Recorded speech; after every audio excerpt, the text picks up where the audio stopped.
दिवसांनीच त्याच्या बांधकामावर प्रश्नचिन्ह निर्माण झाले आहे. या पुलाच्या 450 मीटर लांबीच्या रस्त्यावर निकृष्ट दर्जाच्या कामाचे चिन्ह दिसत आहेत. महाराष्ट्र राज्य रस्ते विकास महामंडळाचे म्हणजेच MSRDC कंत्राटदार सुरक्षिततेचे चिन्ह लक्षात घेत धोकादायक भागांची दुरुस्ती करण्यासाठी दिवसभर घटनास्थळी काम करत आहेत. 2018च्या डिसेंबरमध्ये उड्डाणपूलच्या बांधकामाला सुरुवात झाली. त्यावेळी 2 समांतर पूल बांधण्याची योजना होती. एक पूल देसाई नाका ते काटई नाका आणि दुसरा विरुद्ध दिशेने. मात्र 2020 मध्ये भारतीय रेल्वे डेडिकेटेड फ्रेट कॉरिडोरच्या म्हणजेच DFC प्रस्तावित विस्तारामुळे काम थांबवण्यात आले. पण काय सांगू, फक्त 1 महिन्यातच त्या पुलाने आपली खरी किमया दाखवली. खड्डे, तडे आणि डेंजर लेवलचा रस्ता. वा रे वा, नवा पूल नवे खड्डे, हीच का ती विकासाची गॅरंटी? आणि सगळ्यात भारी पॉइंट, 2 महिन्याच्या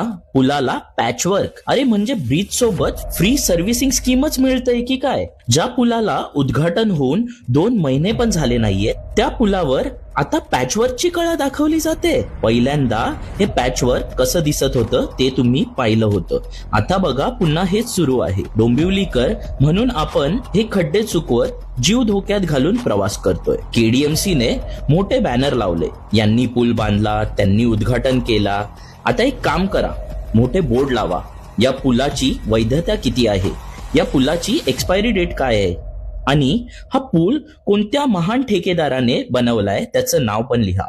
लोकांच्या जीवाशी खेळणं म्हणजे काय मस्करी आहे का? ट्रॅफिक, खड्डे, अपघात हे सगळं आता डोंबिवलीकरांसाठी रोजचं झालंय. हा विनोद बनवून ठेवलाय आमचा. पण कधीतरी हे थांबणार की नाही?